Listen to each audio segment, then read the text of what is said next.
Untuk merubah sebuah perilaku, kadang hanya butuh sebuah dorongan kecil. Dengan tidak memaksa, teori nudge mendorong orang untuk membuat pilihan yang lebih baik. Halo semuanya, nama saya Michael. Selamat datang di channel saya, Sikutu Buku.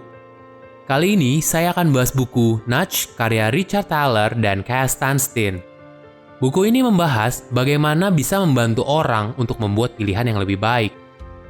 Dalam penelitian Richard dan Cass, hal sederhana ternyata bisa berpengaruh besar dalam membuat sebuah pilihan. Misalnya, dengan menggunakan piring yang lebih kecil, ternyata mampu mendorong orang untuk makan lebih sedikit. Jadi, bagaimana cara kita menggunakan teori nudge? Yang pertama, nudge itu harus mudah dilakukan. Nudge adalah sebuah dorongan kecil untuk mengubah perilaku secara signifikan.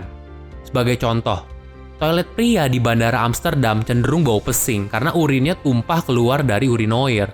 Hal ini tentu saja sangat mengganggu. Suatu ketika, seorang karyawan yang bekerja di bandara tersebut menambahkan desain lalat di dekat saluran urinoirnya. Ketika melihat ada target berupa lalat, kebanyakan pria mengarahkan urinnya ke target tersebut. Hasilnya, urin yang tumpah berkurang hingga 80%. Kedua, manfaatkan fungsi default. Manusia itu pada dasarnya memiliki inersia, artinya kecenderungan untuk diam atau mager atau malas gerak. Tentu saja hal ini harus dimanfaatkan oleh ekonom perilaku. Contoh dari pemanfaatan fungsi default dilakukan untuk dana pensiun. Daripada secara standar, orang harus memilih untuk ikut ke dalam dana pensiun, lebih baik orang harus memilih untuk keluar dari dana pensiun. Jadi, secara standarnya adalah semua orang ikut dalam dana pensiun. Apabila mereka menolak, mereka harus secara sadar memilih untuk keluar. Hasilnya, peningkatan 33% angka partisipasi menjadi 93% pada program 4.1K. Ketiga, berikan opsi yang lebih baik. Manusia bukan makhluk yang rasional. Itulah sebabnya pelarangan bukan jalan terbaik untuk merubah perilaku seseorang.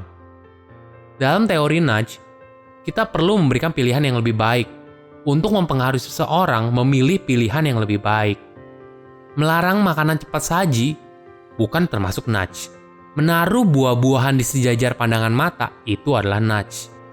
Sebagai contoh, penelitian yang dilakukan di sekolah di New York menaruh salad bar di area yang paling ramai dan buah-buahan dekat meja kasir yang ada di kantin. Hasilnya, 13-23% siswa di sana lebih mungkin untuk mengambil buah dan sayuran untuk makan siang mereka. Perubahan memang tidak bisa terjadi semalam. Tapi, ketika kita memberikan pilihan yang lebih baik, maka akan muncul perubahan besar. Untuk merubah sebuah perilaku, kadang hanya butuh sebuah dorongan kecil. Dengan tidak memaksa, teori nudge mendorong orang untuk membuat pilihan yang lebih baik. Silahkan komen di kolom komentar, pelajaran apa yang kalian dapat ketika baca buku ini. Selain itu, komen juga, mau buku apa lagi yang saya review di video berikutnya. Saya undur diri, jangan lupa subscribe channel YouTube Sikutu Buku untuk versi animasinya. Bye-bye!